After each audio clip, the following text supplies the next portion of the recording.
Il a combattu pour la France à l'âge où d'autres jouaient au ballon. Aujourd'hui, il dort sur un carton, invisible, sous le vent glacé du métro parisien. Il s'appelle Ibrahim, et la République l'a oublié. Au cœur de l'Afrique coloniale, en pleine Seconde Guerre mondiale, des milliers de jeunes garçons africains, parfois à peine adolescents, furent enrôlés de force dans l'armée française.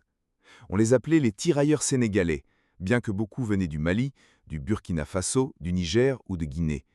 Ils ont combattu pour libérer un pays qu'ils n'avaient jamais vu.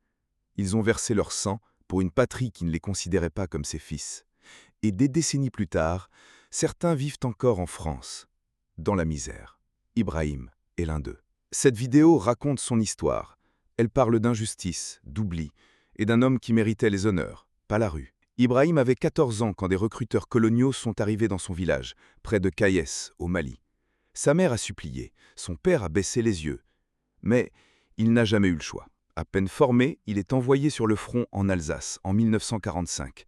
Il découvre le froid, la peur, le vacarme des obus, les ordres criés en français qu'il ne comprend pas.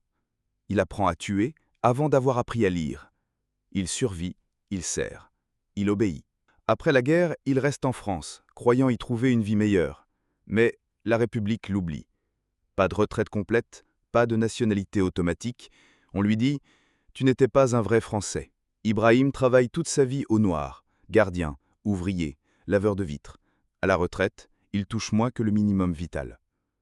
Quand sa femme meurt, il perd le logement social qui dépendait d'elle. Aujourd'hui, à 92 ans, il dort dans une station de métro, entre deux sacs plastiques. Les passants l'évitent. Personne ne sait qu'il a libéré la France. En 2022, un étudiant en histoire le découvre par hasard, en l'écoutant parler en bambara dans la rue.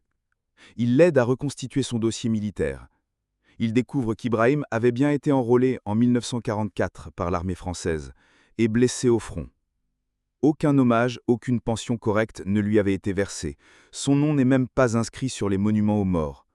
La mairie refuse de l'aider, faute de papier complet. Le jeune lance alors une pétition. Mais Ibrahim est fatigué. Il dit « Je ne veux pas de médaille.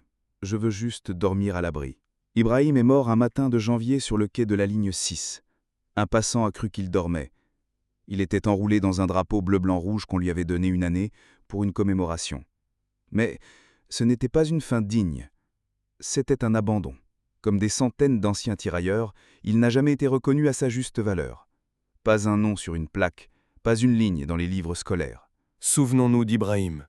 Souvenons-nous de ces hommes venus d'Afrique, enfants soldats, pères de la liberté, oubliés de l'histoire. La mémoire ne doit pas dormir dans le froid. Elle doit vivre, et elle doit nous réveiller. Partagez cette histoire, faites-la exister. Ibrahim n'avait plus de voix, soyons la sienne. Abonnez-vous pour d'autres récits de ceux qu'on a voulu effacer.